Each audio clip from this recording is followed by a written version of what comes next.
Bonsoir, mesdames et messieurs, et bienvenue à Perspective. Dans quelques semaines, l'Église au Canada aura un nouveau cardinal.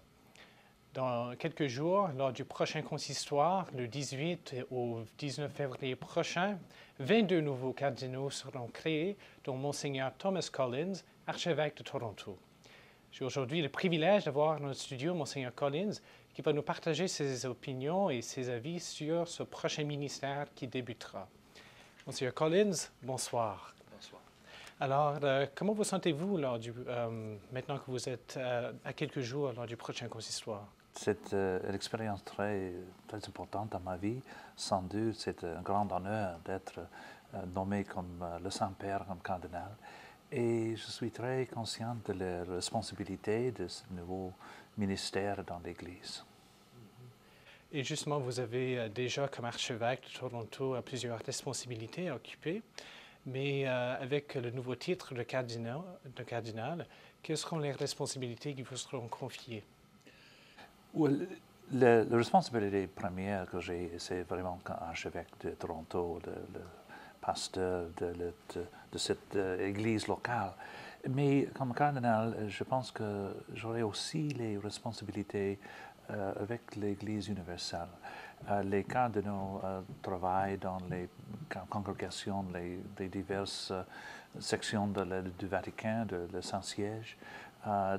Et normalement, un cardinal est nommé à une congrégation particulière pour aider dans le travail et le ministère de Saint-Siège.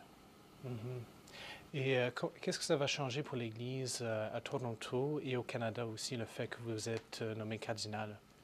Je pense que la nomination d'un évêque dans un pays comme cardinal, c'est vraiment un honneur pour le pays et pour le diocèse aussi, sans doute. Et donc, c'est important, je pense, pour ces raisons.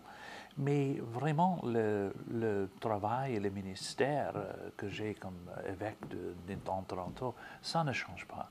Ça, c'est la responsabilité centrale que le Saint-Père m'a confiée.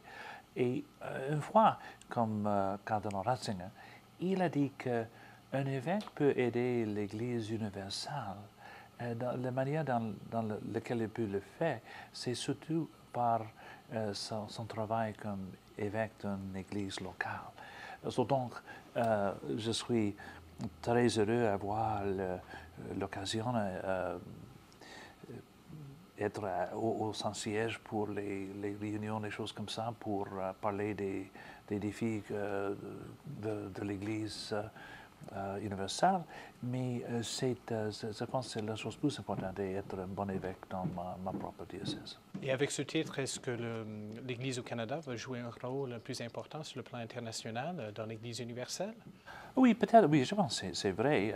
Nous avons 3 cardinaux quand je suis nommé comme cardinal, le cardinal Ouellette à Rome, et il a un rôle très important dans l'Église avec la congrégation pour les évêques, et aussi le cardinal Turcotte dans l'archidiocèse de Montréal et moi à Toronto.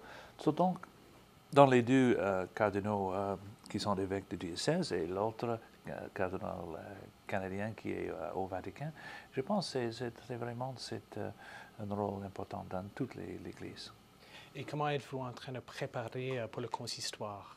Il y a beaucoup de choses pratiques, des choses pour préparer pour ces choses. Et je suis très conscient et j'ai beaucoup de gratitude aux autres qui font du travail beaucoup dans ces choses. Mais pour moi, je voudrais préparer dans un esprit de prière et aussi je voudrais penser surtout de le rôle central de la Saint-Siège. C'est le Saint-Père qui est le successeur de Saint-Pierre.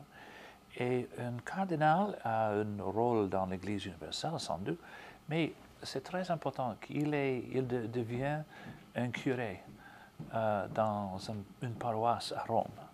Et c'est les curés de Rome et les évêques et les diacres de Rome qui sont vraiment les cardinals originaires. Et donc, je deviens un curé honoraire, on peut dire, de Rome. Et pour moi, ça, c'est une chose très importante aussi, être lié à l'Église de Rome et au travail, surtout au ministère du Saint-Père. Et lorsque vous étiez ordonné prêtre, il y a quelques années maintenant, auriez-vous jamais pensé qu'un jour vous serez nommé cardinal? Non, non, non, je voudrais seulement être un bon prêtre. Et ça, c'est ma vocation. L'appel à devenir prêtre vient par l'Esprit Saint dans le cœur et au moment d'ordination par l'évêque qui appelle. Mais toutes les autres choses, c'est surtout l'obéissance. Et il y a toujours des surprises dans la vie et dans l'Église aussi.